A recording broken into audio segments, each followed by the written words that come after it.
कहानी एक ऐसे घर से जहां शादी का माहौल है, लेकिन टेंशन और शांति इतनी कि शादी का घर किसी जंग के मैदान जैसा दिख रहा था।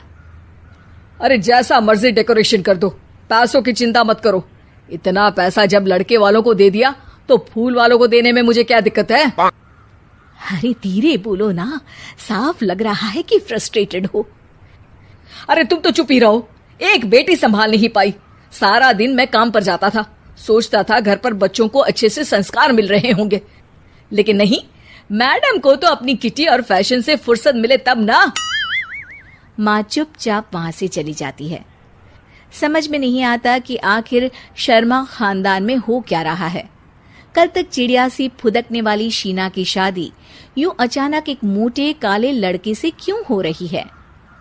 शीना कमरे में हाथ में गुड़िया लिए बोलती है, मेरे साथ जो हो रहा है ठीक हो रहा है।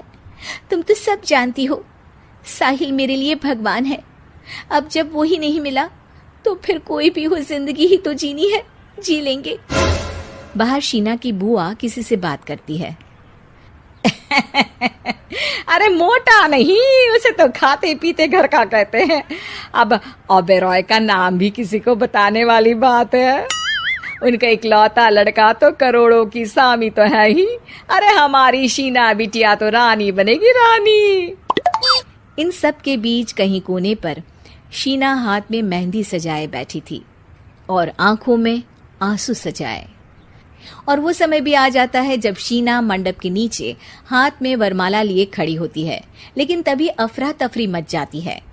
कोई कहता है, अरे लड़के की माँ को हार्ट अटैक आ गया। अरे अच्छी खासी थी, कैसे हो गया? अरे कहते हैं ना, किसी किसी लड़की के पैर अच्छे नहीं होते। हो सकता है कि मनहूस है ये लड़की। शीना पास खड़ी सब सुन रही थी। फिर शीना अपने कमरे में आ जाती है। शादी ये कहकर नहीं होती कि लड़की मनहूस है। अब लगातार शीना के लिए लड़के देखने आते, लेकिन आस पड़ोस या किसी के कहने पर शादी हर बार टूट जाती। लेकिन एक दिन, अंकल, मैं काफी दिनों से आपसे मिलने की कोशिश कर रहा था, लेकिन हिम्मत नहीं हो पा रही थी। अरे बेटा, हिम्मत तो हमारी टूटी पड़ी है। वैसे कौन हो तुम? मेरा नाम साहिल है अंकल। मैं शीना से प्यार करता हूँ और उसी से शादी करना चाहता हूँ। अरे अब तो किस जात के हो ये भी मायने नहीं रखता। बेटा, मेरी बेटी मनहूस है। ये सब कहते हैं कि इसीलिए उसकी शादी नहीं हो पा रही। अगर तुम शादी करने को तैयार हो तो ठीक है। शीना की शादी साहिल से हो जाती है। अगले दिन साहिल की माँ का देहांत हो जाता है और एक बार फिर लोग शीना को अपशकुनी कहने लगते हैं। अरे खा गई दीदी को ये। अरे क्या जरूरत थी साहिल किसी मनहूस को घर लाने की? पर बुआ, माँ की तो तबीयत पिछले कई साल से खराब थी। डॉक्टर्स ने जवाब दे दिया था। क्या पता ये भी उनका सौभाग्य हो कि वो बहू का मुंह देख पाई।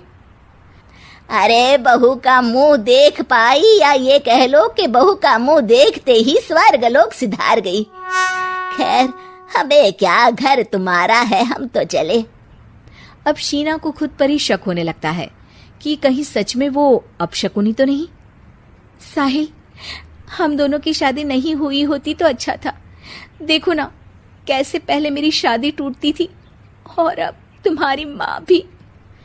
अरे ऐसा कुछ नहीं होता शीना, अपशकुनी वगैरह कुछ नहीं होता। ये सब तो ईश्वर के खेल हैं। वो शादी तुम्हारी इसलिए टूट गई क्योंकि तुमको मेरी पत्नी बनाना था, और माँ का जाना तो तय था। वो काफी बुजुर्ग थी, साथ ही एक ऐसी बीमारी से जूझ रही थी जिसमें डॉक्टर्स भी उन्हें नहीं बचा पाते। शीना साहिल की बात सुनकर तसल्ली कर लेती है और वहां से चली जाती है। अगले दिन, शीना, अरे ओ शीना। क्या हुआ? उफ, कहीं फिर मेरी वजह से कोई नुकसान? अरे नहीं नहीं शीना, तुम जानती हो, जिस प्रॉपर्टी के केस को हम बरसों से लड़ रहे थे उस पर फैसला आ गया, वो भी हमारे हक में। अब हम करोड़पति हो गए शीना। शीना शांत रहती है। अरे क्या हुआ? करोड़पति बनकर तुमको खुशी नहीं हुई? शीना की आंखों में पानी आ जाता है। चलिए जी, कुछ तो अच्छा हुआ मेरी जिंदगी में आकर आपके साथ। साहिल शीना को गले लगाकर कहता है, मेरी नई नौकरी भी तुम्हारे ही आने से लगी। Thank you for watching my video. Please like, subscribe and share us.